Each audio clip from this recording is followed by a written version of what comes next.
والعاقبۃ للمتقین والصلاة والسلام علی سید الانبیاء والمرسلین وعلی آلہ الطیبین وصحبہ الطاہرین وعلی من سلک مسالکہم الی یوم الدین، اما بعد فاعوذ باللہ من الشیطان الرجیم، بسم اللہ الرحمن الرحیم۔ یا ایہا النبی قل لازواجک وبناتک ونساء المؤمنین یدنین علیہن من جلابیبہن ذالک ادنی ان یعرفن فلا یؤذین، صدق اللہ العظیم۔ ان اللہ وملائکتہ یصلون علی النبی یا ایہا الذین آمنوا صلوا علیہ وسلموا تسلیما۔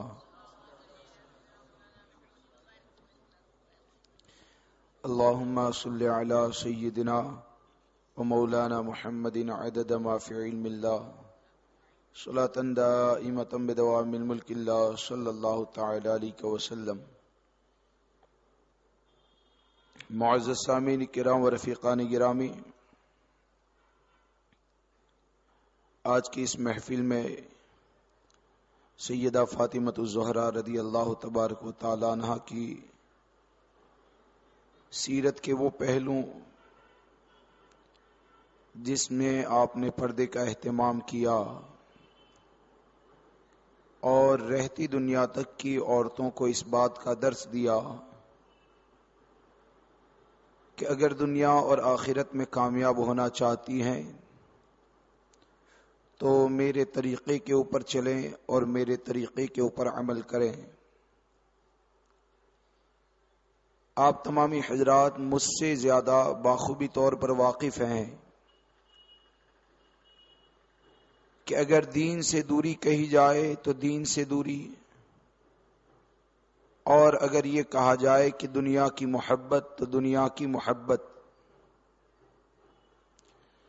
آج عورتوں کا حال اور معاملہ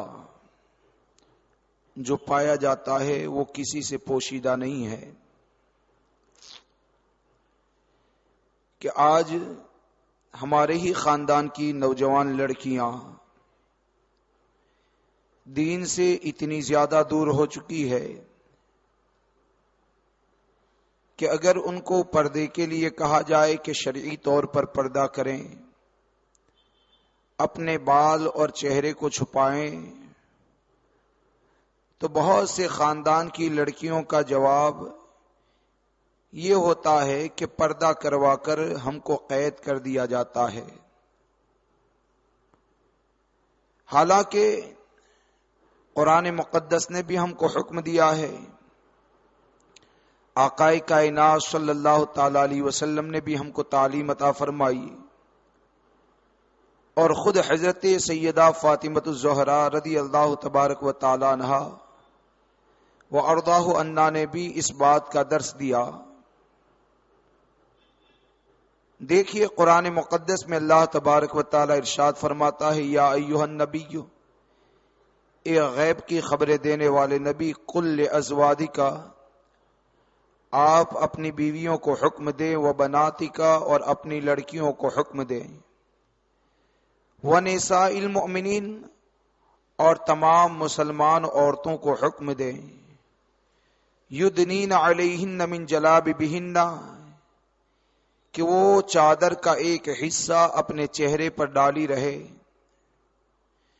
اور وجہ یہ بیان فرمائی کہ ذالک ادنی ان یعرفن فلا یؤذین،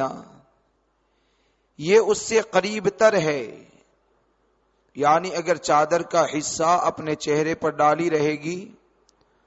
تو یہ اس سے قریب تر ہے کہ وہ پہچان لی جائے، فلا یؤذین، اور اس کو ستایا نہ جائے۔ اس آیت کریمہ کے شان نزول میں یہ آتا ہے کہ صحابہ کرام رضوان اللہ تعالی علیہم اجمعین کے گھر کی عورتیں جب قضائے حاجت کے لیے باہر جاتی تھی تو بعض اوباش اور بدماش طبیعت کے مردوں کی یہ عادت تھی کہ ان کو پریشان کرنے کی کوشش کی جاتی تھی، جیسے کہ آج بھی ایسے لوگوں کی کمی نہیں ہے۔ وہ پارسا عورتیں گھر پہ جا کے شکایت کرتی تھی، اور ان مردوں کو جب کہا جاتا کہ آپ ایسا کیوں کرتے ہیں، تو ان کا جواب یہ ہوتا کہ ہم کو ایسا معلوم ہوا کہ یہ آزاد عورتیں نہیں بلکہ یہ لونڈیاں ہیں، جس کی بنیاد پر ہم یہ حرکت کرتے ہیں۔ تو اللہ تبارک و تعالی نے اس آیت کریمہ کو نازل فرمایا۔ تو اس آیت کریمہ کے نزول اور اس آیت کریمہ میں چہرے کے اوپر چادر ڈالنے کا جو حکم دیا گیا، اس کے پیچھے وجہ یہ بیان کی گئی کہ اگر اپنے چہرے کے اوپر چادر ڈالی رہو گے تو لوگوں کی تکلیف سے محفوظ ہو جاؤ گی۔ تو گویا کہ اس آیت کریمہ کے شان نزول نے یہ بتا دیا کہ پردہ نہ کرنا یہ لونڈیوں کی علامت ہوتا ہے، اور پردہ کرنا یہ حقیقت میں آزاد عورتوں کی علامت ہوتا ہے۔ لیکن یہ دین سے دوری کہی جا سکتی ہے، یا ہماری تعلیم و تربیت کی کمزوری کہی جا سکتی ہے کہ قرآن یہ فرماتا ہے کہ پردہ کرنا، چہرے کے اوپر چادر ڈالنا، یہ آزاد عورتوں کی علامت ہے، لیکن آج کی عورتیں پردہ کرنے کو اپنے لیے قید سمجھتی ہے، اور یہ سوچتی ہے کہ ہمارے اوپر پابندیوں کو لگا دیا گیا ہے۔ حالانکہ پردہ کرنا سیدہ فاطمۃ الزہرا رضی اللہ تبارک و تعالیٰ عنہا کے حوالے سے یہ آتا ہے کہ اللہ تبارک و تعالیٰ نے آپ کو ایسی پاکیزہ فطرت عطا فرمائی تھی، بلکہ حضرت فاطمہ اور آپ کے دونوں صاحبزادیں خود حضرت عائشہ صدیقہ رضی اللہ تبارک و تعالیٰ عنہا نے سیدہ فاطمۃ الزہرا رضی اللہ تعالیٰ عنہا کے حوالے سے یہ فرمایا کہ حضور صلی اللہ تعالی علیہ وسلم سے شکل و صباحت میں، چلنے پھرنے میں، اٹھنے بیٹھنے میں حضرت فاطمہ سے زیادہ کسی کو ہم نے مشابہت والا نہ پایا۔ اور یہاں تک فرمایا گیا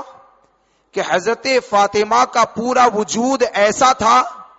کہ حضور صلی اللہ تعالی علیہ وسلم کے جسم مبارک سے بہت ہی زیادہ مشابہت رکھتا تھا۔ تو یہ حضرت فاطمہ کا پورا وجود یہ حضور صلی اللہ تعالی علیہ وسلم سے مشابہت رکھتا ہے، اور آپ کے دونوں صاحبزادوں کے حوالے سے یہ آیا ہے کہ حضرت امام حسن سینہ سے لے کر سر تک حضور کے مشابہ تھے، اور حضرت امام حسین رضی اللہ تبارک و تعالیٰ سینے سے لے کر پاؤں تک یہ حضور صلی اللہ تعالی علیہ وسلم سے مشابہت رکھتے تھے۔ یعنی یہ تینوں ایسے ہیں کہ اگر یہ کہا جائے تو بے جا نہ ہوگا کہ یہ تینوں کا مجموعہ ایسا ہوتا ہے کہ یہ تینوں حضور صلی اللہ تعالی علیہ وسلم سے بہت زیادہ مشابہت رکھتے ہیں، اور یہ بارگاہ مصطفیٰ علیہ تحیت و ثنا کا فیضان ہے، قلب مصطفیٰ علیہ تحیت و ثنا کا فیضان ہے کہ آپ دیکھیے حضرت فاطمۃ الزہرا رضی اللہ تبارک و تعالی عنہا نے عورتوں کو پردے کے حوالے سے کون سا نظریہ عطا فرمایا۔ ہر عورت اگرچہ بے پردہ گھومتی ہے، لیکن اہل سنت و جماعت سے اگر تعلق رکھتی ہے، خاندان اہل بیت سے محبت کرتی ہے، تو وہ عورت اگرچہ فلم دیکھنے والی ہو، وہ عورت اگرچہ اپنے جسم کی نمائش کرنے والی ہو، وہ عورت اگر بے پردگی کے ذریعے بازار کی زینت بننے والی ہو، لیکن ہر سنی عورت یہ سمجھتی ہے کہ ہم حضرت فاطمہ کی کنیزائیں ہیں، بلکہ ہم بھی یہ مانتے ہیں کہ خاندان اہل بیت کے ہم غلام ہیں، اور ان کی اگر سچی غلامی مل جائے تو یقیناً دنیا اور آخرت ہماری آباد ہو سکتی ہے۔ لیکن ہم کو یہ سوچنا ہے کہ آج ہم جو اپنی عقل کے ذریعے یہ فیصلہ کرتے ہیں، یا آج کی عورتیں یہ سوچتی ہے کہ غیر مردوں کو دیکھنے میں کوئی برائی نہیں پائی جاتی ہے، یا غیر مرد ہم کو دیکھیں اس میں کوئی برائی نہیں پائی جاتی ہے، تو آئیے ذرا حضرت فاطمہ کی بارگاہ میں حاضری دیں، اور حضرت فاطمہ نے ہم کو کیا نظریہ عطا فرمایا ہے اس نظریے کو بھی سنتے چلیں کہ ایک مرتبہ حضور صلی اللہ تعالی علیہ وسلم نے صحابہ کرام رضوان اللہ تعالی علیہم اجمعین سے فرمایا کہ اے میرے صحابیوں، مجھے بتاؤ کہ ایک عورت کے لیے بہتر چیز کیا ہے؟ ایک عورت کے لیے بہتر عمل کیا ہوتا ہے تمام صحابہ کرام خاموش رہے. حضرت علی کرم اللہ تعالی وجہ الکریم نے گھر پہ جا کر حضور کی صاحبزادی سے پوچھا کہ آپ کے والد محترم حضور نے یہ فرمایا کہ ایک عورت کے لیے سب سے بہتر کیا چیز ہے؟ تو حضرت فاطمہ نے یہ جواب دیا کہ ایک عورت کے لیے سب سے بہتر یہ ہے کہ عورت نہ کسی غیر محرم مرد کا چہرہ دیکھے، نہ کوئی غیر محرم مرد عورت کا چہرہ دیکھے. تو حضرت فاطمہ کے اس قول کے اندر اور آپ نے کس چیز کو پسند کیا، تو آپ کی پسند کے حوالے سے اگر یہ کہا جائے تو بے جا نہ ہوگا کہ حضرت فاطمہ نے اپنے ماننے والی عورتوں کو اور مردوں کو یہ درس دیا کہ اگر واقعی میں حضرت فاطمہ سے سچی محبت کرتے ہو تو تمہارے اوپر لازم یہ ہوتا ہے کہ عورت نہ غیر مرد کے چہرے کو دیکھے، نہ غیر مرد کسی عورت کے چہرے کو دیکھے. جب آپ نے یہ جواب دیا تو آپ کا یہ جواب حضرت علی کرم اللہ تعالی وجہ الکریم نے حضور صلی اللہ تعالی علیہ وسلم کی بارگاہ میں پہنچایا. حضور آپ کے جواب سے اتنے زیادہ خوش ہو جاتے ہیں کہ آپ فرماتے ہیں فاطمہ بدعۃ منی، یعنی فاطمہ کا جواب ایسا ہے، اور ایسا کیوں نہ ہو کہ فاطمہ میرے جسم کا حصہ ہے، فاطمہ میرے جسم کا ٹکڑا ہے. گویا کہ آپ نے یہ فرما دیا اور بتا دیا کہ قلب مصطفیٰ سے جو فیض حاصل کرتا ہے، ذات مصطفیٰ سے جو فیض حاصل کرتا ہے، اس کی زبان سے ایسے جملے جاری ہوتے ہیں جو مستفادان رحمت صلی اللہ تعالی علیہ وسلم کے لیے سکون کا ذریعہ ہوتے ہیں. تو یہ کہا جائے تو بے جا نہ ہوگا کہ حضرت فاطمہ کی ذات ایسی ذات ہے کہ حضرت فاطمہ نے اپنے عمل کے ذریعے، اپنی کردار کے ذریعے، اپنے اخلاق کے ذریعے ہمیشہ حضور صلی اللہ تعالی علیہ وسلم کو سکون عطا فرمایا ہے، حضور صلی اللہ تعالی علیہ وسلم کی رضا کا ذریعہ بن گئی ہے. اور اسی کو امام احمد رضا فاضل بریلوی رضی اللہ تبارک و تعالیٰ عنہ فرماتے ہیں سیدہ زاہدہ طیبہ طاہرہ. کیا فرمایا؟ سیدہ زاہدہ طیبہ طاہرہ، جان احمد کی راحت پہ لاکھوں سلام، جان احمد کی راحت پہ لاکھوں سلام. یعنی حضرت فاطمہ ایسی زاہدہ ہیں، ایسی طیبہ ہیں، ایسی طاہرہ ہیں کہ آپ کی ذات جو ہے وہ حضور صلی اللہ تعالی علیہ وسلم کے لیے راحت کا ذریعہ ہوتی ہے،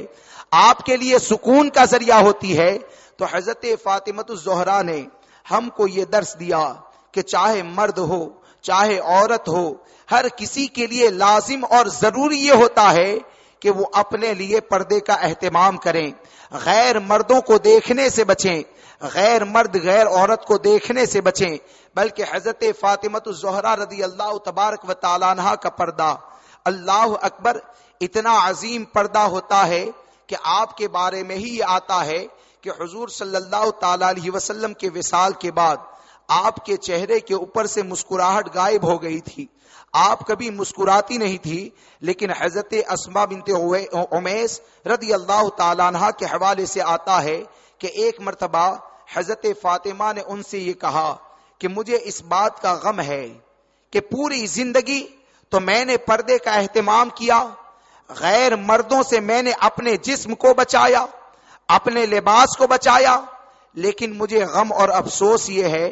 کہ اگر میرا انتقال ہو جائے گا، میرا وصال ہو جائے گا،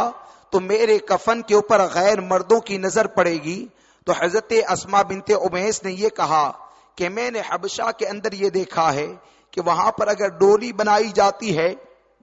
تو درخت کی ڈالیوں سے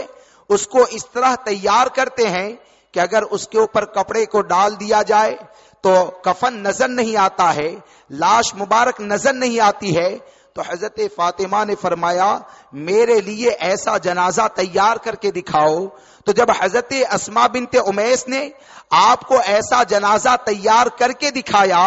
تو وہ فاطمہ جو حضور کے غم کے اندر کبھی مسکراتی نہیں ہے، لیکن آپ نے جب یہ دیکھا کہ میرے جنازے کے لیے پردے کا ایسا اہتمام ہو گیا ہے کہ میرے کفن کے اوپر بھی کسی کی نظر نہ پڑے گی، تو آپ کے چہرے کے اوپر مسکراہٹ ظاہر ہو جاتی ہے اور ان تمام چیزوں کے باوجود آپ حضرت علی سے یہ فرماتی ہے کہ اے علی میرے جنازے کو رات میں اٹھانا تاکہ غیر مردوں کی نظر میرے جنازے کے اوپر نہ پڑے. اور یہ تمام چیزوں کی برکتیں ہیں کہ حدیث مبارکہ میں آتا ہے کہ آقا کائنات صلی اللہ تعالی علیہ وسلم نے حضرت فاطمہ کی فضیلت میں یہ فرمایا کہ کل میدان محشر میں میری بیٹی فاطمہ جب گزرنے والی ہوگی تو کوئی ندا کرنے والا، کوئی آواز دینے والا یہ آواز دے گا کہ اے اہل محشر، اے محشر کے اندر جمع ہونے والے لوگوں، اپنی نگاہوں کو جھکا لو کیونکہ فاطمہ بنت محمد پل صراط سے گزرنے والی ہے.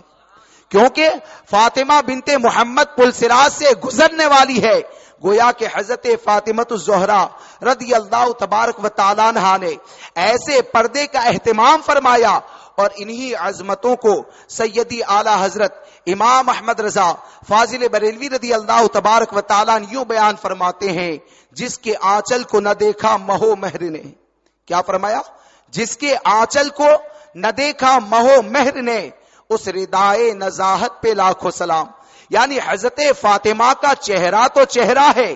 اعلیٰ حضرت فرماتے ہیں کہ فاطمہ کی چادر بھی ایسی چادر ہے کہ آپ کے چادر کو بھی چاند اور سورج نے نہیں دیکھا. تو فاطمہ کی اوپر سلامتی بھیجنا یہ یقیناً اچھی بات ہے، لیکن امام احمد رضا سیدہ فاطمہ کی چادر مبارک سے بھی اتنی محبت فرماتے ہیں کہ آپ فرماتے ہیں اس ردائے نزاہت پہ لاکھوں سلام، یعنی آپ کی چادر کو بھی سلام پیش فرماتے ہیں.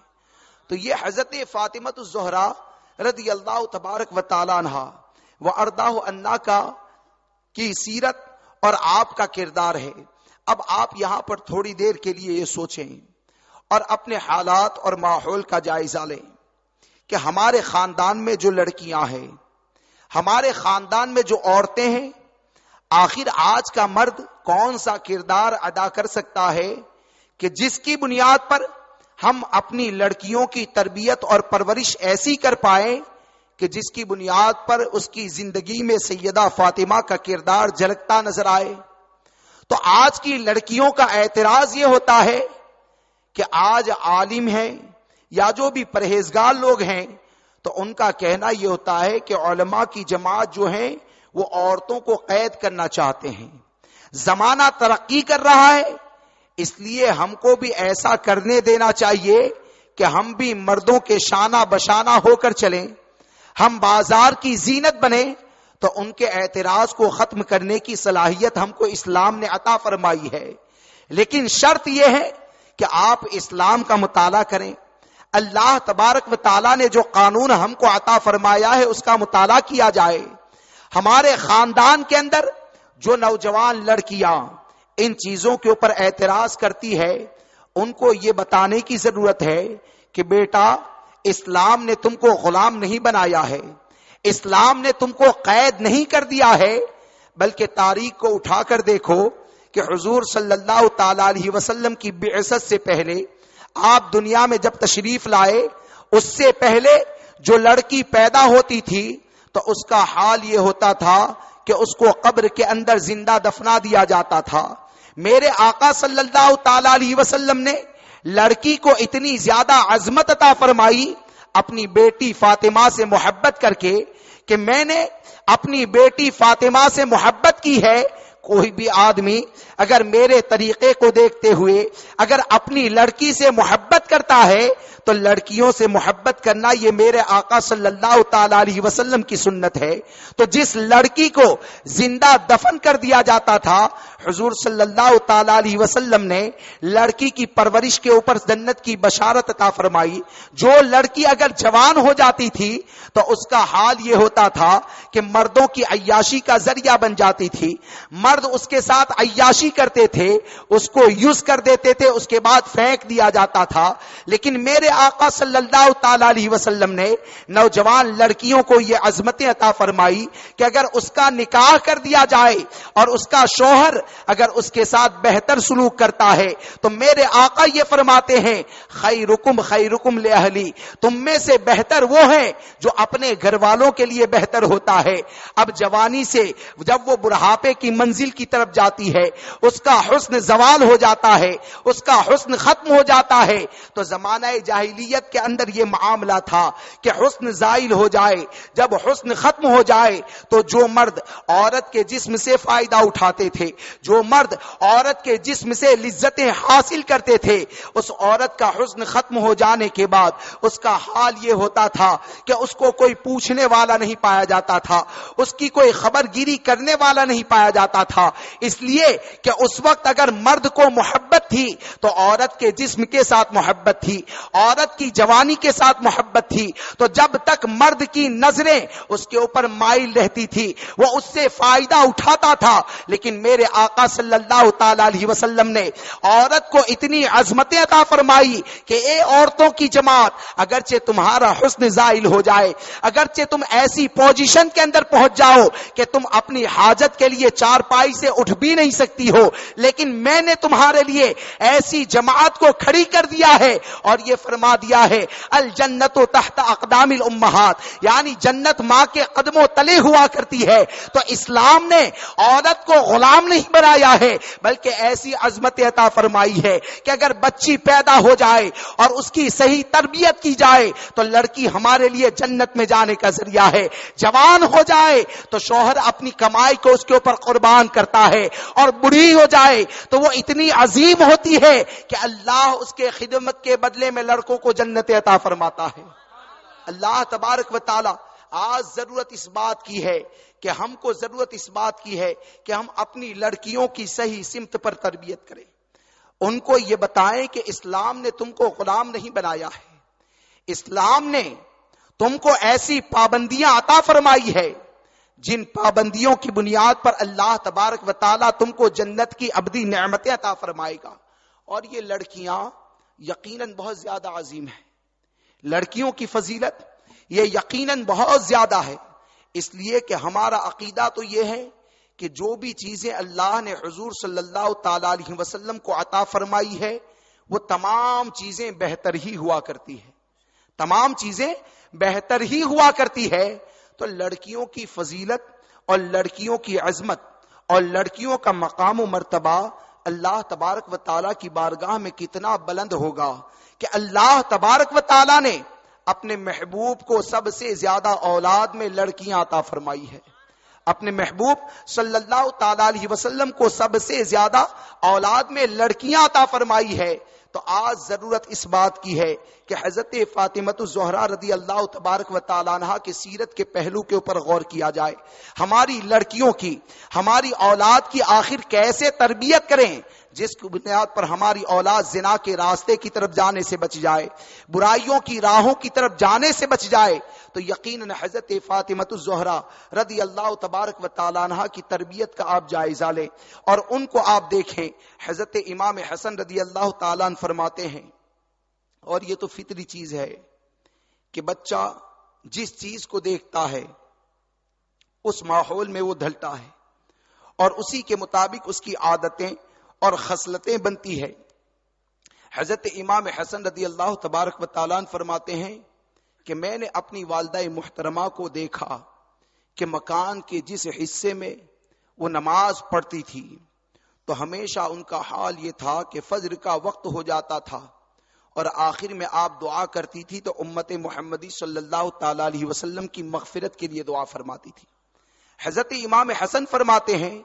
کہ ایک مرتبہ میں نے اپنی امی جان سے یہ کہا کہ امی جان اپنے لیے یا خاندان کے لیے دعا نہیں کرتی ہیں؟ تو حضرت فاطمہ الزہرا رضی اللہ تبارک و تعالیٰ عنہا فرماتی ہیں کہ سب سے پہلا حق پڑوسیوں کا ہوا کرتا ہے۔ آپ نے یہ فرمایا کہ سب سے پہلا حق یہ پڑوسیوں کا ہوا کرتا ہے، اور دوسری چیز یہ ہے کہ آج ہم لوگ اپنے لڑکے اور لڑکیوں کا جائزہ لیں تو ہم کو یہ نظر آتا ہے کہ ہمارا 7 سال کا بچہ فلم کی ہیروئن کے بارے میں جانتا ہے، ہماری 7 سال کی لڑکی ہیرو کا لباس کیسا ہوتا ہے اس کو جانتے ہیں۔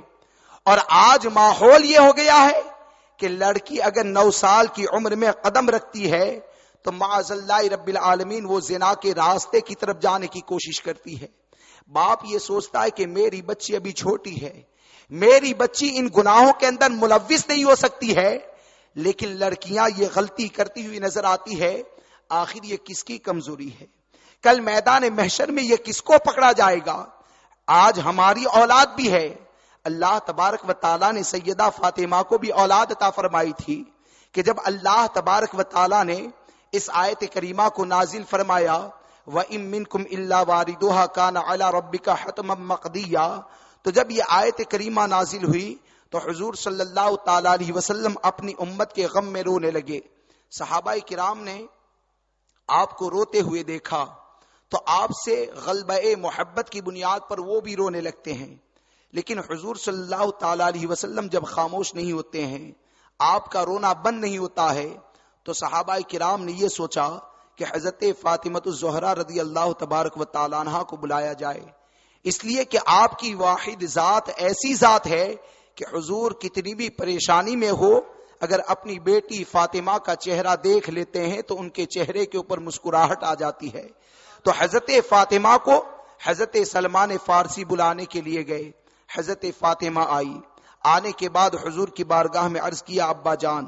آخر آپ کو کس چیز نے رلایا؟ تو حضور صلی اللہ تعالی علیہ وسلم نے فرمایا کہ بیٹی اللہ تبارک و تعالیٰ نے اس آیت کریمہ کو نازل فرمایا ہے، میری امت کے غم کے اندر میں رو رہی ہوں. تو حضرت فاطمہ الزہرا بھی رونے لگتی ہے، اور اس کے ساتھ وہاں پر صدیق اکبر رضی اللہ تبارک و تعالیٰ عنہ بھی تھے. تو آپ صدیق اکبر سے فرماتی ہیں اے امام المہاجرین، یعنی ہجرت کرنے والوں کے امام، ہجرت کرنے والوں کے سردار، کیا آپ اس بات کی ذمہ داری لیتے ہیں کہ اللہ تبارک و تعالیٰ کی بارگاہ میں امت محمدی کے بڑھوں کی سفارش کا ذریعہ آپ بن جائیں گے؟ صدیق اکبر فرماتے ہیں میں اس بات کی ذمہ داری لیتا ہوں. پھر آپ فرماتی ہیں حضرت علی سے کہ اے علی، کیا تم امت محمدی صلی اللہ تعالی علیہ وسلم کے نوجوانوں کی ذمہ داری لیتے ہو؟ تو انہوں نے کہا کہ میں امت محمدی کے نوجوانوں کی ذمہ داری لیتا ہوں. پھر آپ نے حسنین کریمین جو ابھی بچے تھے ان سے یہ کہا کہ اے میرے دونوں صاحبزادوں، کیا اس بات کی آپ ذمہ داری لیتے ہو کہ امت محمدی صلی اللہ تعالی علیہ وسلم کے بچوں کی سفارش آپ فرمائیں گے؟ دونوں بچے ان چیزوں کی ذمہ داری لیتے ہیں. پھر آخر میں آپ نے حضور کی بارگاہ میں یہ کہا یا رسول اللہ علیہ الصلوۃ والسلام، آپ اپنی امت کا غم نہ کریں، میں امت محمدی صلی اللہ تعالی علیہ وسلم کی عورتوں کی ذمہ داری لیتی ہوں. اور اتنا فرمانا تھا کہ حضرت جبریل علیہ السلام حضور کی بارگاہ میں حاضر ہوئے، اور حاضر ہونے کے بعد عرض کرتے ہیں یا رسول اللہ علیہ الصلوۃ والسلام، اللہ تبارک و تعالی نے فرمایا ہے کہ اپنی بیٹی فاطمہ سے فرما دو کہ امت محمدی کے ساتھ وہی کیا جائے گا جو تمہاری بیٹی فاطمہ چاہتی ہے. یہاں پر میں آپ کو یہ کہنا چاہتا ہوں کہ آج ہماری اولاد کا حال یہ ہے کہ ہماری اولاد 8 سال کی اگر لڑکی ہو جائے تو وہ یہ جانتی ہے کہ غیروں کو مائل کرنے کے نخرے کس طرح پیدا کیے جاتے ہیں. ہمارا لڑکا اگر 10 سال کا ہو جائے تو باپ کو وہ طریقہ سکھاتا ہوا نظر آتا ہے کہ آخر غیروں کو کس طرح مائل کیا جاتا ہے. ایک طرف حضرت فاطمہ الزہرا کے صاحبزادوں کو دیکھو کہ آپ نے آخر کیسی پاکیزہ زندگی عطا فرمائی ہے کہ بچپن کا حال ہے، کھیلنے کا زمانہ ہے، لیکن فاطمہ الزہرا اگر شفاعت کے حوالے سے ان سے گفتگو کرتی ہے تو یہ دونوں بچے شفاعت کے بارے میں بھی سمجھتے ہیں کہ آگے چل کر ہم کو آخر کون سی ذمہ داری کو ادا کرنا ہے.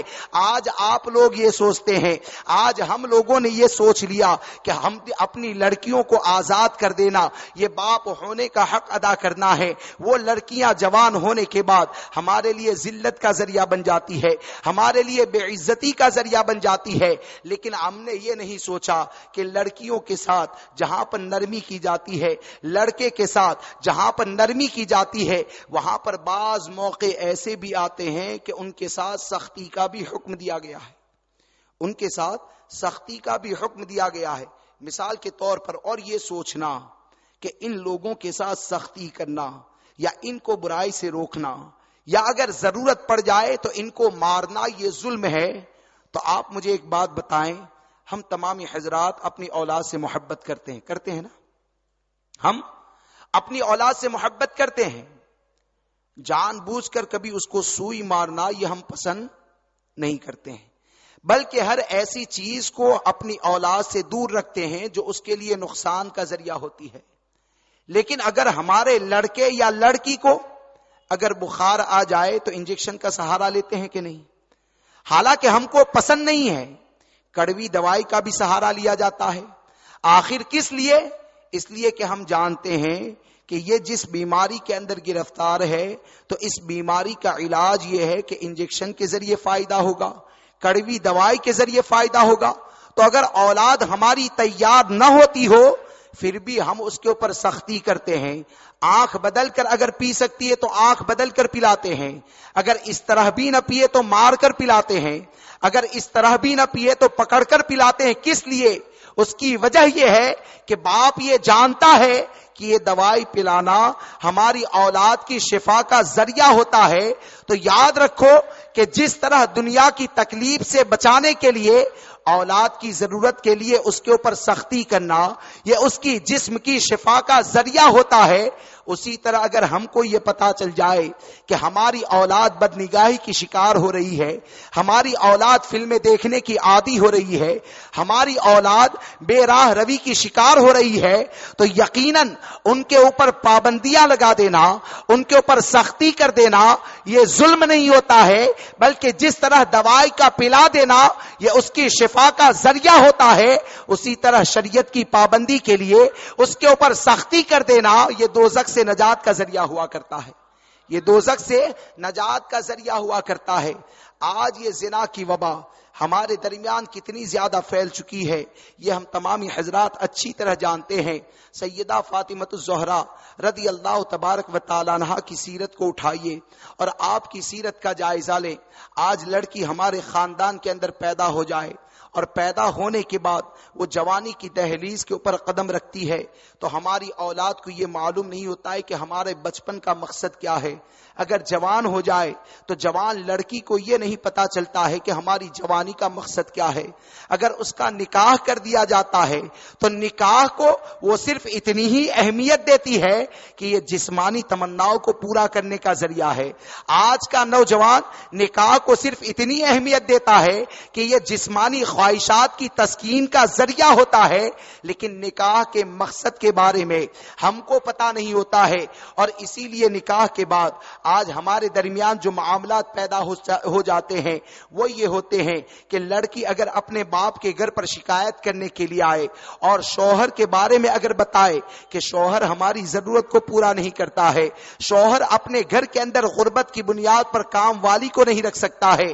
تو باپ تیش میں آ جاتا ہے اور تیش میں آنے کے بعد طلاق لینے کے لیے تیار ہو جاتا ہے۔ اور طلاق جب لینے کے لیے تیار ہو جاتا ہے تو ہم نے یہ سنا ہے ان کی زبان کے اوپر جملے یہ ہوتے ہیں کہ ہم اگر لڑکی کو اپنے گھر کے اوپر بٹھا دیں گے تو ہمارے گھر کے اندر کھانے کی کمی نہیں ہے، ایک لڑکی یہ ہمارے اوپر بوجھ نہیں بن جائے گی بلکہ اس لڑکی کی پرورش ہم اچھی طرح کر سکتے ہیں۔ تو میں آپ کو یہ کہنا چاہتا ہوں کہ جو لڑکی آپ کے گھر کے اوپر اپنے شوہر کی شکایت لے کر آتی ہے تو ان کی شکایت کو سننے کے بعد کبھی سیدہ فاطمۃ الزہرا رضی اللہ تبارک و تعالی عنہا کی سیرت کا جائزہ بھی تو لیجئے کہ حضرت فاطمہ ایسی ہے کہ آپ کو تمام عورتوں کی سرداری عطا فرمائی گئی ہے، لیکن حضرت فاطمۃ الزہرا رضی اللہ تبارک و تعالی عنہا وارضاہ عنہا ایک مرتبہ حضور صلی اللہ تعالی علیہ وسلم کی بارگاہ میں لونڈی کو لینے کے لیے پہنچی۔ آپ کو حضرت علی کے ذریعے معلوم ہوا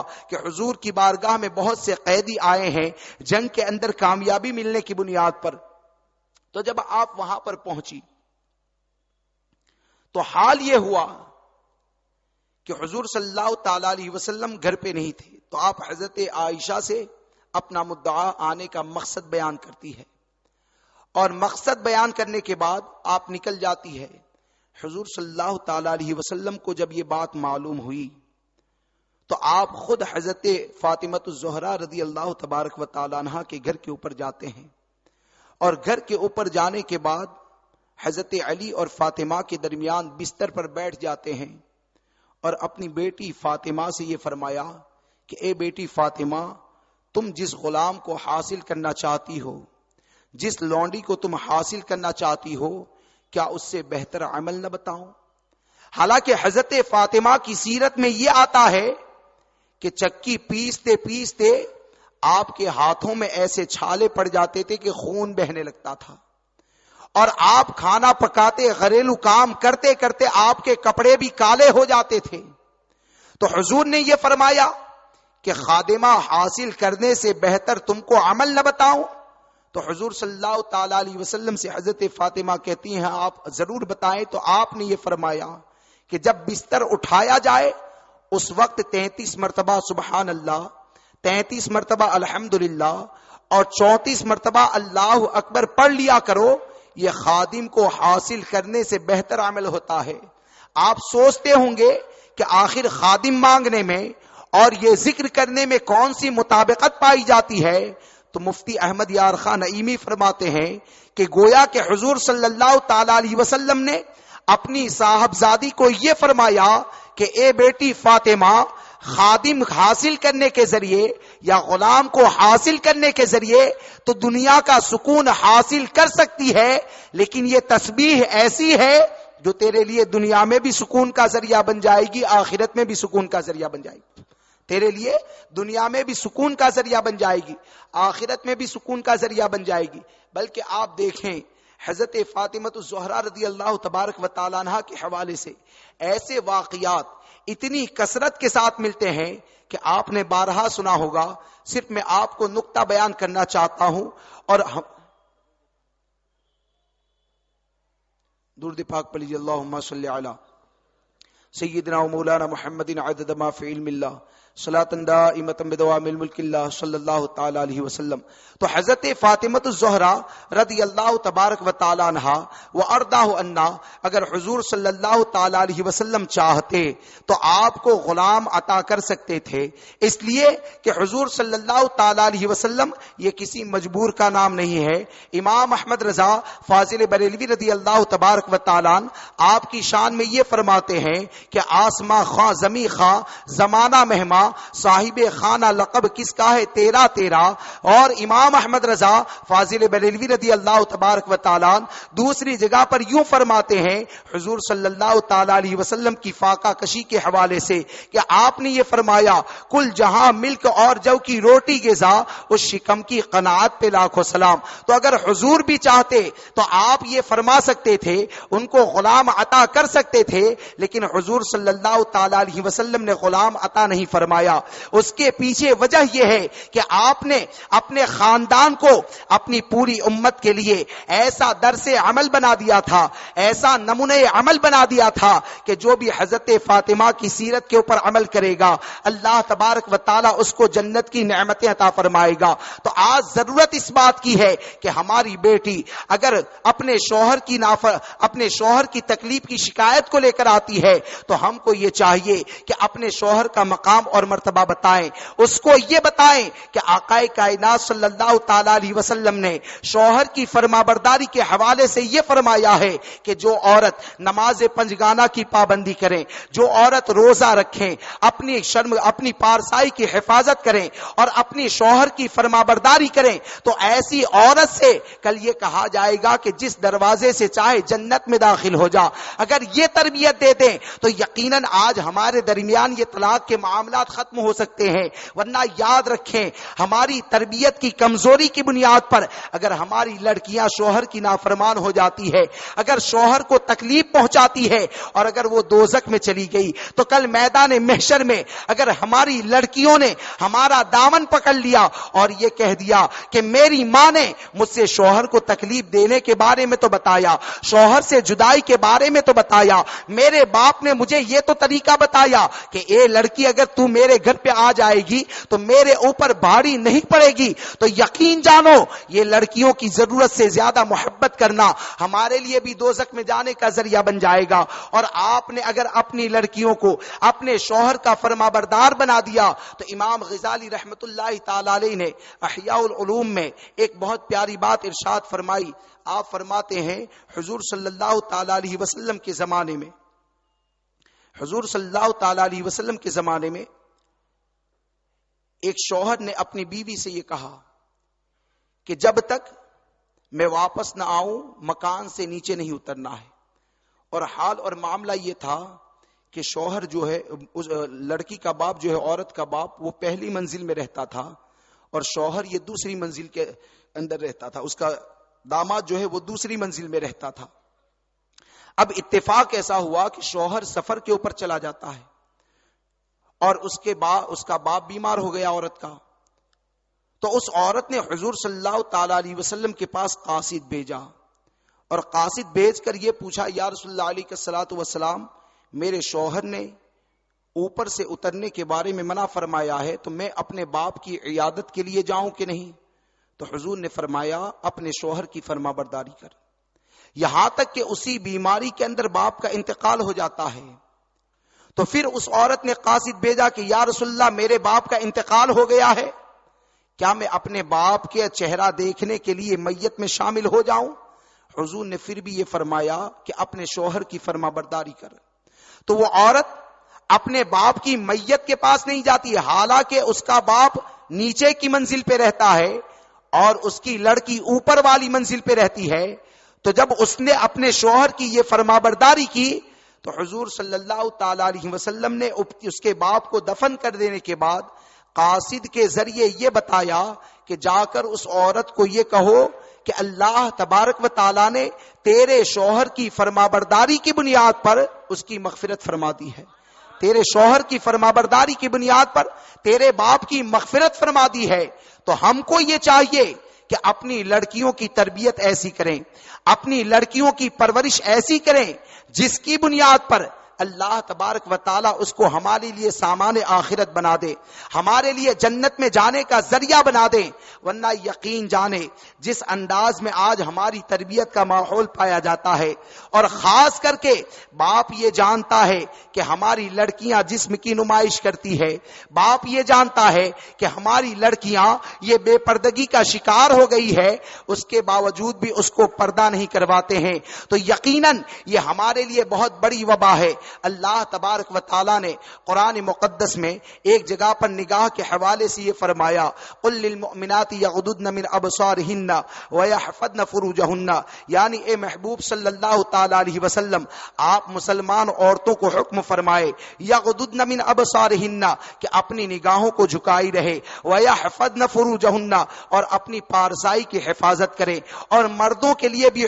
یہ حکم فرمایا قل للمؤمنین یغضوا من ابصارهم وَيَحْفَظُوا فُرُوجَهُمْ, یعنی اے محبوب آپ مسلمان مردوں کو حکم فرما دیں کہ وہ اپنی نگاہوں کو کچھ جھکائے رکھیں اور اپنی شرمگاہ کی حفاظت کریں. تو اللہ تبارک و تعالیٰ نے یہاں پر جو نگاہوں کی حفاظت کا حکم دیا ہے آخر اس کی وجہ کیا ہے, آخر اس کے پیچھے کون سا راز پایا جاتا ہے؟ تو آگے ارشاد فرمایا گیا وَيَحْفَظْنَ فُرُوجَهُنَّ, یعنی اگر نگاہوں کو جھکائے رکھیں گے تو اس کے اندر یہ برکتیں پائی جاتی ہے کہ نگاہوں کو جھکانے کی بنیاد پر تم کو پارسائی عطا کی جائے گی, تمہاری شرمگاہ کی حفاظت کی جائے گی. اور اگر شرمگاہ کی حفاظت نہیں ہوتی ہے, اگر پارسائی کی حفاظت نہیں ہوتی ہے, تو یقیناً یہ زنا ایسی وبا ہوتی ہے کہ زنا کے ذریعے آدمی بربادی کے راستے کے اوپر چلا جاتا ہے. آج عورتیں یہ سوچتی ہے کہ ہم کو پردے کا کیوں کہا جاتا ہے. تو آپ کو ایک مثال کے ذریعے سمجھاؤں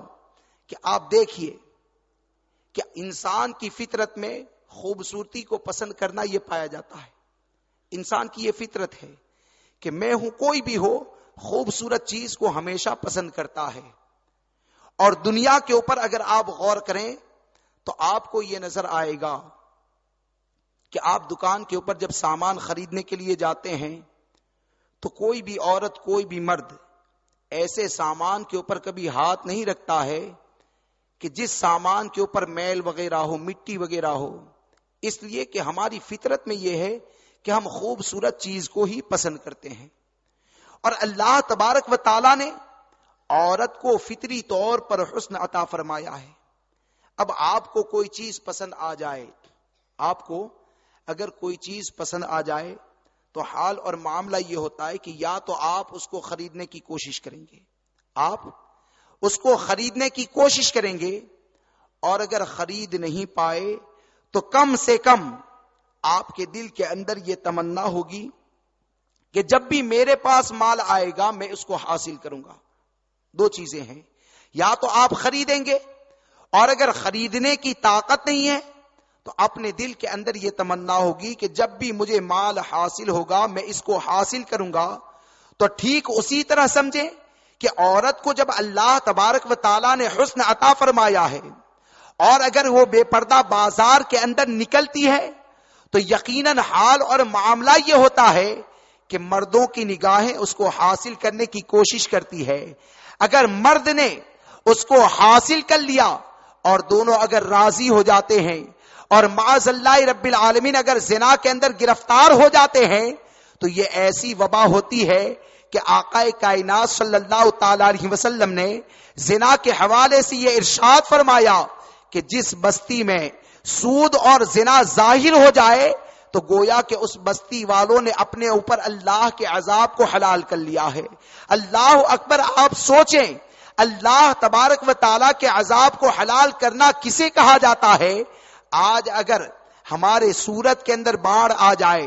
اگر پانی کے بارے میں معلوم ہو جائے کہ ریل آنے والی ہے تو انسان اپنی فکر کرتا ہے. اللہ کا عذاب تو اتنا سخت ہے کہ یقین جانو دنیا کی کوئی بھی مصیبتیں اتنی زیادہ نہیں ہوتی ہے. تو شریعت مطہرہ نے پردے کا جو حکم دیا ہے اس کے پیچھے راز یہ ہے، اس کے پیچھے حکمت یہ ہے کہ عورت کی ذمہ داری یہ ہے کہ وہ خود گناہ سے بچیں اور دوسروں کو بھی گناہ سے بچانے کی کوشش کریں. آپ دیکھیے حضرت عائشہ صدیقہ رضی اللہ تبارک و تعالیٰ عنہا کے حوالے سے کہ آپ کے بارے میں یہ آتا ہے آج عورتیں اپنے آپ کو بازار کی زینت بنانا چاہتی ہے، آج عورتیں اپنے آپ کو بے پردگی کی زندگی میں رکھنا چاہتی ہے. لیکن حضرت عائشہ صدیقہ رضی اللہ تبارک و تعالیٰ عنہا و ارضاہ عنہا کے حوالے سے یہ آتا ہے کہ حضور صلی اللہ تعالیٰ علیہ وسلم کا جب وصال ہو گیا تو حضرت عائشہ حضور کی بارگاہ میں بغیر پردے کے اہتمام سے حاضری دیا کرتی تھی. اس کے بعد جب آپ کے والد محترم صدیق اکبر رضی اللہ تبارک و تعالیٰ عنہ کا وصال ہو گیا تو آپ پردے کے اہتمام کے بغیر حاضری دیا کرتی تھی. اور تیسری چیز یہ ہے کہ جب فاروق اعظم رضی اللہ تبارک و تعالیٰ عنہ کا وصال ہوا آپ کو وہاں پر دفن کیا گیا، آپ کو وہاں پر سپرد خاک کیا گیا تو حضرت عائشہ پردے کے اہتمام کے ساتھ جانے لگی. کسی نے سوال کیا کہ آخر آپ پردے کے اہتمام کے ساتھ کیوں جاتی ہے؟ حضرت عائشہ صدیقہ رضی اللہ تبارک و تعالیٰ عنہا فرماتی ہے کہ مجھے عمر سے حیا آتی ہے، یعنی ام المؤمنین کی حیا کا معاملہ اور حال اتنا زیادہ پایا جاتا ہے کہ حضرت عائشہ قبر والے سے حیا کرتی ہے. لیکن آج کی عورتیں یہ بازار والوں سے حیا نہیں کرتی ہے، بلکہ اگر بازار کی زینت بنا دیا جائے تو وہ اپنے اندر ایک خوبی کو محسوس کرتی ہے. وہ یہ سوچتی ہے کہ ہم جو کچھ بھی عمل کرتے ہیں وہ بہت اچھا کرتے ہیں. بلکہ یہ محرم کا جب 10واں دن آئے گا، عید میلاد النبی صلی اللہ تعالی علیہ وسلم کے جلوس کا موقع آئے گا تو عورتوں نے بے پردگی کو اور جسم کی نمائش کو یہ اتنا زیادہ عام کر دیا ہے اور مردوں نے ان کے اوپر پابندی نہ لگا کر ایسا گناہوں کا ماحول کھڑا کر دیا ہے کہ عید میلاد النبی کے جلوس کے موقع پر عورت یہ سوچتی ہے کہ حضور صلی اللہ تعالی علیہ وسلم کی نسبت کی بنیاد پر ہم حاضر ہوتے ہیں. حضرت امام حسین کے نام کے اوپر جس جلوس کو نکالا جاتا ہے اس میں اگر حاضر ہوتی ہے تو وہ یہ سوچتی ہے کہ ہم حسین کے نام کے اوپر حاضر ہوتی ہے، خاندان اہل بیت کے نام کے اوپر حاضر ہوتی ہے. لیکن یقین جانو خاندان اہل بیت یہ ایسا پاکیزہ خاندان ہے، یہ ایسا مقدس خاندان ہے کہ تمام مصیبتوں کو برداشت کر لیتا ہے، تمام پریشانیوں کو جھیل لیتا ہے. کہ جب حضرت امام حسین رضی اللہ تبارک و تعالیٰ عنہ کو جب شہید کر دیا گیا، خاندان اہل بیت کی عورتوں کے سامنے حضرت امام حسین کے مقدس جسم سے کپڑے کو اٹھا لیا جاتا ہے، آپ کے جسم کو گھوڑوں کی تاپوں سے روندا جاتا ہے اور وہ خاندان اہل بیت کی عورتیں جو کبھی بے پردہ ہونے کے بارے میں سوچ بھی نہیں سکتی تھی، اپنے چہرے کو کھولنے کے بارے میں کبھی تصور بھی نہیں کر سکتی تھی، اس وقت یزیدی بھیڑیوں نے آپ کے اوپر ایسا ظلم کیا کہ آپ کی چادر مبارک کو چھین لیا جاتا ہے، آپ کے چہرے کو بے پردہ کر دیا جاتا ہے. تو آپ ذرا تصور کریں، آپ ذرا اپنے دل کے اندر یہ خیال کریں، ایسے حالات میں حضرت امام حسین رضی اللہ تبارک و تعالیٰ عنہ کا قافلہ جب نکلتا ہے، حضرت امام حسین کے سر کو نیزے کے اوپر رکھا گیا ہے. حضرت امام حسین کے سر کو نیزے کے اوپر رکھا گیا ہے. اس وقت غالباً حضرت بشیر رضی اللہ تبارک و تعالیٰ عنہ یہ صحابی رسول ہے، انہوں نے جب نواسہ رسول کے سر مبارک کو دیکھا اور پوچھنے پر آپ کو معلوم ہوا کہ حضور کے نواسے کو شہید کر دیا گیا ہے، تو آپ خاندان اہل بیت کی عورتوں کے پاس پہنچتے ہیں۔ جب خاندان اہل بیت کی عورتوں کے پاس پہنچے تو وہ رونے لگے اور یہ کہا کہ میں آپ کے نانا جان کا صحابی ہوں، خاندان اہل بیت سے محبت کرنے والا ہوں، اگر میرے لائق کوئی خدمت ہو تو مجھے بتاؤ۔ کیا کہا؟ میرے لائق اگر کوئی خدمت ہو تو مجھے بتاؤ۔ تو خاندان اہل بیت کی مبارک اور پاکیزہ طیبہ طاہرہ عورت نے یہ کہا کہ اگر ہماری خدمت کرنا چاہتے ہو تو امام حسین کے سر کو آگے کر دیا جائے تاکہ غیر مردوں کی نظریں ہمارے چہرے کے اوپر پڑنے سے بچ جائے۔ یعنی اتنی پریشانیاں آپ نے اٹھائی کہ حضرت امام حسین کو شہید ہوتے ہوئے دیکھا، علی اصغر کو شہید ہوتے ہوئے دیکھا، خاندان اہل بیت کے دوسرے افراد کو شہید ہوتے ہوئے دیکھا، لیکن یہ تمام پریشانیوں کے باوجود حضرت فاطمہ الزہرا رضی اللہ تبارک و تعالی عنہا کی پرورش کی ایسی جھلک آپ کی زندگی کے اندر نظر آتی ہے، اور رہتی دنیا تک کی عورتوں کو یہ درس دے دیا کہ خاندان اہل بیت کی عورتیں ہر قسم کی قربانیوں کو برداشت کر سکتی ہے، ہر قسم کی پریشانیوں کو برداشت کر سکتی ہے، لیکن ہماری رگوں کے اندر فاطمہ کا ایسا مبارک خون روا دوا ہے کہ ہم تمام پریشانیوں کو جھیل سکتی ہے، لیکن فاطمہ کی سیرت کے خلاف عمل کرنا کبھی ہم گوارا نہیں کر سکتے۔ فاطمہ کی سیرت کے خلاف عمل کرنا یہ ہم کبھی گوارا نہیں کر سکتی ہے۔ اب آپ سوچیں کہ ان مقدس عورتوں نے اپنی قربانی اس لیے پیش کی، اپنے خاندان کو اس لیے قربان کیا تاکہ شریعت مطہرہ کی حفاظت کی جائے، تو اب آپ سوچیں کہ خاندان اہل بیت کے نام کے اوپر جلوس کو نکالا جاتا ہے، اور وہ بھی ایسا جلوس ہوتا ہے جس کے اندر وہ 2 وقت کی نماز کو بھی چھوڑ دیا جاتا ہے، 3 وقت کی نماز کو بھی چھوڑ دیا جاتا ہے، بے پردگی کا حال اور معاملہ ہوتا ہے۔ اللہ تو یہ فرماتا ہے کہ اپنے نگاہوں کی حفاظت کرے، وہاں پر بے نگاہی کا معاملہ ہوتا ہے۔ اللہ تبارک و تعالیٰ یہ فرماتا ہے کہ مسلمان عورتیں چہرے کے اوپر چادر کو ڈالی رہیں، لیکن وہاں پر عورتوں کا حال اور معاملہ یہ ہوتا ہے کہ لوگوں کو گناہوں کی دعوت دیتی ہے۔ اب آپ سوچیں کہ حضرت امام حسین تو اپنے سر مبارک کو سجدے کے اندر کٹوانا گوارا کرتے ہیں، خاندان اہل بیت کی عورتیں تمام چیزوں کو برداشت کرنے کے باوجود بھی تمنا یہ کرتی ہے کہ غیر مردوں کی نظریں ہمارے چہرے کے اوپر نہ پڑیں۔ تو میں آپ سے ایک سوال کرنا چاہتا ہوں، آپ کے خاندان کی عورتیں اگر ایسے جلوس کے اندر شامل ہوتی ہے، آپ ان سے پوچھیں کہ اگر کل میدان محشر میں حضرت امام حسین نے سوال کر دیا، سیدہ فاطمہ الزہرا نے سوال کر دیا، خاندان اہل بیت کی عورتوں نے سوال کر دیا، اور یہ اللہ کی بارگاہ میں عرض کیا، یا الہ العالمین، ہم نے خاندان اہل بیت کو شریعت مطہرہ کی حفاظت کے لیے قربان کیا تھا، ہم نے خاندان اہل بیت کو نماز کی حفاظت کے لیے قربان کیا تھا، ہم نے خاندان اہل بیت کو زنا کے راستے کو بند کرنے کے لیے قربان کیا تھا، ہم نے خاندان اہل بیت کو یزید کے اندر جو بیماریاں پائی جاتی تھی گناہوں کی، اس کو ختم کرنے کے لیے ہم نے یہ قربانیاں پیش کی تھی۔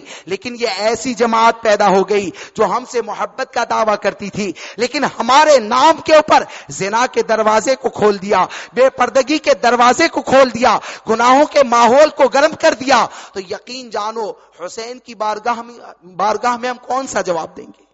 اس لیے یاد رکھیں، ایسی چیزوں سے بچیں۔ بلکہ آپ دیکھیے، یہ پردے کی اہمیت ہی تو ہے، یہ پردے کی اہمیت ہی تو ہے۔ آج اگر عورتوں کو جلوس میں جانے سے روکنے کے بارے میں کہا جاتا ہے تو علماء اہل سنت کے اوپر اعتراض کیا جاتا ہے کہ علماء کا تو یہ کام ہوتا ہے۔ یقین جانو، علماء حق یہ ایسی جماعت ہے کہ اگر ان کے سائے کے اندر اپنی زندگی کو گزارو گے تو اللہ تبارک و تعالیٰ کل میدان محشر میں آرام عطا فرمائے گا۔ علماء اہل سنت یہ ایسی جماعت ہے۔ آج جلوس کے نام کے اوپر نہ جانے کون کون سی شیکیں بیان کی جاتی ہے، اور یہ سوچتے ہیں کہ اگر جلوس میں عورتیں چلی گئی تو کون سی خرابی ہے۔ پہلی خرابی تو یہ ہے کہ جلوس میں شامل ہونے والے اگر نماز کو چھوڑتے ہیں تو ایک نماز کو چھوڑنے کا گناہ یہ ہے کہ میرے آقا صلی اللہ تعالی علیہ وسلم نے فرمایا من ترک الصلاۃ متعمدا فقد کفر، یعنی جس نے جان بوجھ کر ایک وقت کی نماز کو چھوڑ دیا اس نے کفر کیا۔ اللہ اکبر، یہ اتنی سخت وعید ہے۔ کہیں پر یہ فرمایا من ترک الصلاۃ متعمدا کتب اسمہ علی باب النار، یعنی جس نے جان بوجھ کر ایک وقت کی نماز کو چھوڑ دیا اس کا نام دوزخ کے دروازے کے اوپر لکھ دیا جاتا ہے۔ تو پہلی تو برائی یہ پائی جاتی ہے، اور دوسری چیز یہ ہے کہ فاروق اعظم رضی اللہ تبارک و تعالیٰ عنہ کے فیصلوں کا جائزہ لیں کہ فاروق اعظم رضی اللہ تعالیٰ عنہ نے عورتوں کو مسجد میں آنے سے روکا۔ کہاں آنے سے روکا؟ ارے بولیے، کہاں آنے سے روکا؟ مسجد میں کس لیے عورتیں جاتی تھی؟ نماز پڑھنے کے لیے۔ نماز کیا ہے؟ فرض ہے۔ نماز یہ فرض ہے، لیکن فاروق اعظم رضی اللہ تبارک و تعالیٰ نے عورتوں کے اندر ذرا سی تبدیلی کو دیکھا نا، تو آپ نے عورتوں کو مسجد میں آنے پر پابندی لگائی، اور مسجد میں آنے پر پابندی لگائی تو حضرت عائشہ کے پاس یہ شکایت جب پہنچی تو حضرت عائشہ نے فرمایا کہ حضور صلی اللہ تعالی علیہ وسلم بھی اگر عورتوں کی اس حالت کو دیکھ لیتے تو مسجد میں آنے پر پابندی لگا دیتے۔ تو فاروق اعظم کے فیصلے کو تو ہم مانتے ہیں نا، یہ کسی عالم کی بات نہیں کر رہا ہوں، فاروق اعظم کے فیصلے کی بات کر رہا ہوں۔ اور مسجد یہ کون سی جگہ ہے؟ حدیث مبارکہ میں یہ آتا ہے کہ مسجد یہ اللہ تبارک و تعالیٰ کی بستیوں میں اللہ کی بارگاہ میں سب سے پسندیدہ جگہ ہے۔ مسجد یہ اللہ کی بارگاہ میں سب سے پسندیدہ جگہ ہے، اور بازار یہ اللہ تبارک و تعالیٰ کی بارگاہ میں سب سے ناپسند جگہ ہے۔ تو فاروق اعظم نے فتنے کے خوف سے اگر مسجد میں آنے سے عورتوں کو روک دیا اور یہ حکم دیا کہ اپنے گھر میں ٹھہر کر نماز پنجگانہ کی پابندی کرو، تو کیا آج عورتوں کو جو سب سے بدتر جگہ اللہ کی بارگاہ میں کیا بازار کی زینت بننے کی اجازت دی جائے گی؟ بلکہ میں تو یہ کہتا ہوں کہ مزار یقیناً مقدس ہوتا ہے، مزارات کے ذریعے فائدہ حاصل کیا جا سکتا ہے، اللہ کے ولیوں کا فیضان یہ جاری رہتا ہے، لیکن مسجد یہ اتنی بابرکت جگہ ہے کہ مزار کو بھی ہم اتنی بابرکت جگہ نہیں مانتے ہیں۔ تو اسی لیے امام احمد رضا نے عورتوں کو مزار کے جانے کے اوپر بھی پابندی لگا دی کہ جب فاروق اعظم نے مسجد میں جانے سے پابندی لگائی تو عورتوں کو مزار کے اوپر جانے کی اجازت کیسی دی جائے گی؟ دوستو اپنے اوپر رحم کرو، اپنے خاندان کے اوپر رحم کرو، ورنہ یقین جانو آج جس طرح کا ماحول پیدا ہو چکا ہے، اور خاص طور پر زنا جیسے ہمارے معاشرے کے اندر پھیل رہا ہے، اس کے حوالے سے ایک حدیث مبارکہ میں آقا کائنات صلی اللہ تعالی علیہ وسلم نے ارشاد فرمایا کہ بوڑھے زانی کے اوپر ساتوں زمین اور ساتوں آسمان لعنت کرتے ہیں، ساتوں زمین اور ساتوں آسمان لعنت کرتے ہیں۔ اور آگے یہ ارشاد فرمایا کہ زنا کرنے والا یہ ایسا ہوتا ہے کہ اگر اس کو دوزخ کے اندر بھی ڈال دیا جائے تو اس کی شرمگاہ کی بدبو کی وجہ سے دوزخ والے بھی پریشان ہو جائیں گے۔ یعنی دوزخ یہ خود ایسی جگہ ہے کہ جہاں پر ہر قسم کے برے عمل والوں کو سزا دی جائے گی، لیکن زنا یہ ایسا بدتر عمل ہے کہ حضور صلی اللہ تعالی علیہ وسلم فرماتے ہیں کہ اس کی بدبو کی وجہ سے دوزخ والے بھی پریشان ہوں گے۔ تو اگر ہماری بے عملی کی بنیاد پر یا ہماری غلط روش کی بنیاد پر یا ہم نے جو بے پردگی کا ماحول پیدا کر دیا ہے اس ماحول کی بنیاد پر اگر ہماری لڑکیاں زنا کے اندر گرفتار ہو گئی یا نوجوان لڑکے زنا کے اندر گرفتار ہو گئے، تو یقین جانو جس اولاد کے لیے ہم اتنی زیادہ محبت کرتے ہیں کہ اس کے پاؤں میں کانٹا بھی چبھ جائے تو ہم پریشان ہو جاتے ہیں، تو ایسی اولاد کے لیے دوزخ کی آگ کو آپ کیسے پسند کر سکتے ہیں؟ حضور صلی اللہ تعالی علیہ وسلم نے آخری بات بتا کر اپنی بات کو ختم کروں، درود پاک پڑھ لیجیے، اللہم صلی علی سیدنا و مولانا محمد عدد ما فی علم اللہ صلاۃ دائمۃ بدوام الملک اللہ صلی اللہ تعالی علیہ وسلم۔ حضور صلی اللہ تعالی علیہ وسلم نے زنا کے حوالے سے یہاں تک ارشاد فرمایا کہ کل میدان محشر میں زانی کو لایا جائے گا تو اس کا حال یہ ہوگا، یعنی چاہے مرد ہو چاہے عورت، اس کے چہرے سے آگ کے شعلے بھڑکتے ہوں گے، اور حال یہ ہوگا کہ اس کے بعد جب اس کو سزا دی جائے گی، مختصر میں آپ کے سامنے کہوں تو اس کو ایسی آگ کی قمیص پہنائی جائے گی کہ اگر اس کو بڑے سے بڑے پہاڑ کے اوپر بھی رکھ دیا جائے تو وہ جل کر خاک ہو جائے. اس کی آگ کے اندر حرام دیکھنے کی وجہ سے آگ کی سلائی کے ذریعے اس کی آنکھوں کو داغ دیا جائے گا. اس کے ہاتھ کے اندر آگ کی ہتکڑیوں کو پہنا دیا جائے گا. اس کے پاؤں میں آگ کی بیڑیوں کو ڈال دیا جائے گا اور یہ کہا جائے گا کہ ان آنکھوں کے ذریعے تو حرام کو دیکھتا تھا, اس ہاتھ کے ذریعے تو حرام چیزوں کو چھوتا تھا, اس پاؤں کے ذریعے تو حرام چیزوں کی طرف جاتا تھا. یہاں تک کہ اللہ کے عذاب سے وہ اتنا زیادہ پریشان ہو جائے گا کہ فرشتوں کو چیخ چیخ کر یہ کہے گا, اے فرشتوں تھوڑی دیر کے لیے اس عذاب کو ہٹا دو, اس آگ سے ہم کو چھٹکارا عطا کرو. تو فرشتے یہ کہیں گے کہ جب اللہ تبارک و تعالی تمہارے اوپر غضبناک ہے تو آخر تم کو آسانیاں کیسی دی جائے گی. اب آپ سوچیں کہ عورتیں بھی سوچیں اور مرد بھی یہ سوچیں کہ آپ ذرہ برابر بھی ہم تکلیف کو برداشت نہیں کر پاتے ہیں تو اللہ تبارک و تعالیٰ کے عذاب کو کیسے برداشت کر پائیں گے. یہ آنکھیں اور آنکھوں کے حسن کے اوپر عورتیں ناز کرتی ہے اور اپنی آنکھوں کے ذریعے لوگوں کو گمراہ کرنے کی کوشش کرتی ہے. مرد کا حال یہ ہوتا ہے اور خاص کر کے نوجوان کا معاملہ یہ ہوتا ہے کہ اس ہاتھ کے ذریعے اگر کسی عورت کی آبرو لیتا ہے, کسی لڑکی کے اوپر ہاتھ رکھتا ہے تو اپنے دوستوں کے اندر فخر کے ذریعے کہتا ہے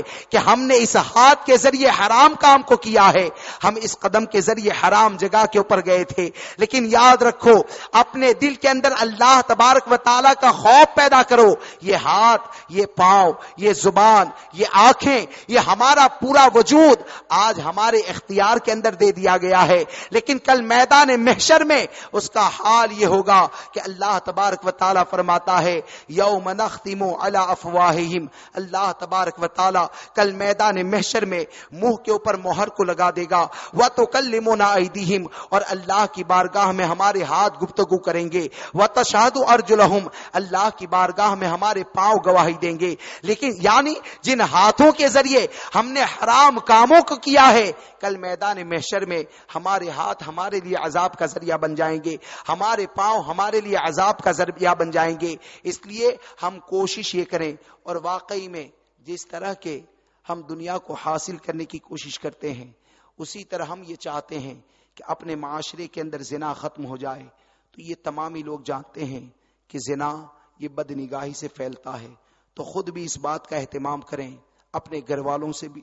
کا بھی اہتمام کریں کہ زنا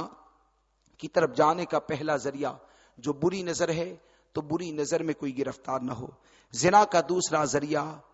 جسم کی نمائش کرنا ہے, تو ہمارے اوپر لازم یہ ہے کہ اپنی ماتحت عورتوں کو پردہ کرنے کا حکم دیں.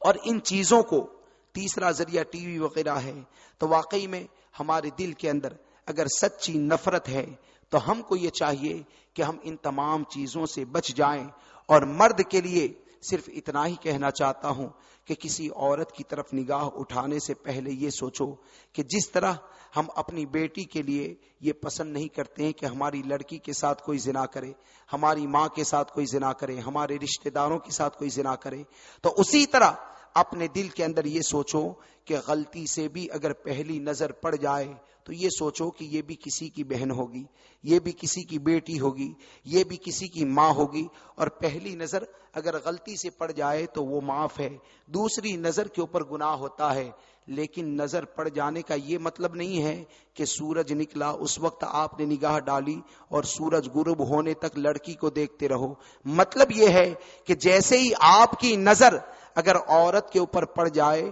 تو اللہ کے خوف کی بنیاد پر آپ کی نظر جھک جانی چاہیے, اور خوف خداوندی کی بنیاد پر اگر اپنی نظر کو جھکا لیا تو آقا کائنات صلی اللہ تعالی علیہ وسلم فرماتے ہیں اللہ تبارک و تعالی ایسا ایمان عطا فرمائے گا جس کی حلاوت, جس کی مٹھاس, جس کی چاشنی کو ہم اپنے دل کے اندر محسوس کریں گے. اللہ تبارک و تعالی سب سے پہلے مجھے, اس کے بعد تمام لوگوں کو عمل کی توفیق عطا فرمائے. السلام علیکم.